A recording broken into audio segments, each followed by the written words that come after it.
A warning tonight for people who have fallen on hard times and are considering going to a payday lender. Consumer advocates say taking that option could land you into an even deeper hole. Aaron Gilchrist explains in tonight's 12 on Your Side Alert. You'll remember a few years ago, Virginia lawmakers went after the payday loan industry, trying to tighten regulations. Well, the industry fought back with a $3 million war chest, then, according to one Henrico woman, found other ways to help themselves to your money. Teresa Toman took a break from packing up her Henrico home to move to tell us about the roller coaster ride that has been her life for the past few months. It began, as it does for so many these days. She fell on hard times and needed a small loan to make ends meet. They gave me two options. I could either take a $500 cash advance or a $750 line of credit.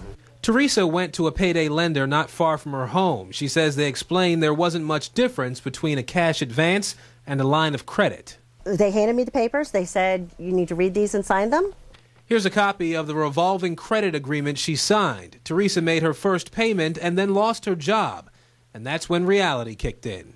We went back in beginning of May to pay it, and off of a $750 loan, my payoff amount was almost $1,400.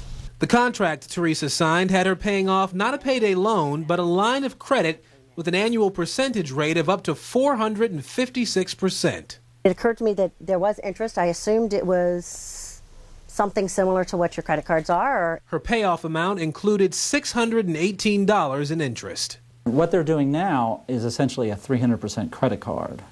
It's an open-end loan. It doesn't have any set period to be repaid. You have to pay a minimum payment just like your credit card, except you're paying more than 10 times the average credit card. Consumer law expert Jay Spear runs the Virginia Poverty Law Center and worked to toughen Virginia laws on payday loans. While those lenders are under tighter rules now, Spear says they found a way around them. The payday lenders went out and decided they didn't like the restrictions that were imposed on them, even though they could still charge 200, 300%. And they started doing these lines of credit, which fall under a different statute.